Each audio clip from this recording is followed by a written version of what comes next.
சில வருடங்களுக்கு முன்பாக புதன்கிழமை கூட்டத்திலே செய்தி கொடுத்து கொண்டிருக்கும் பொழுது ஆண்டவர் சொன்னார், இங்கே ஒரு பிரதர் தற்கொலை எண்ணத்தோடு வந்திருக்கிறார் என்று சொன்னார்.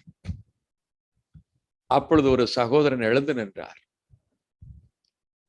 அவரை விசாரித்த பொழுது ஏராளமான கடன் சுமைகள், கிட்டத்தட்ட 1 கோடி ரூபாய் இருக்கக்கூடிய அளவிற்கு கடன் தொல்லை அவரால் சமாளிக்க முடியவில்லை.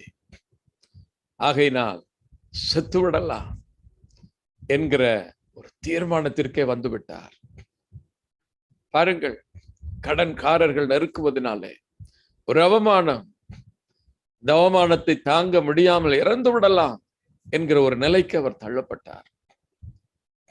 அதன் பிறகு கடவுளுடைய வார்த்தையை கேட்க கேட்க ஆண்டவருக்கு தன் இருதயத்திலே முக்கியத்துவம் கொடுக்க ஆரம்பித்தார். தேவனை உண்மையாய் தேட ஆரம்பித்தார். கொஞ்ச நாளிலே கடன் தொல்லைகள் அப்படியே குறைய ஆரம்பித்தது. ஆமென். Praise the Lord. கடந்த முறை நான் அவரை பார்த்த பொழுது, கொஞ்சம் தான் இருக்கு பிரதர், அது ஒண்ணுமில்லை என்று சொன்னார். பாருங்கள், ஆண்டவர் எவ்வளவு நல்லவர். அதனாலதான் அவர் சொல்றார், யாக்கோபு அவமானப்படுவதில்லை, இனி அவன் அவமானப்படுவதில்லை.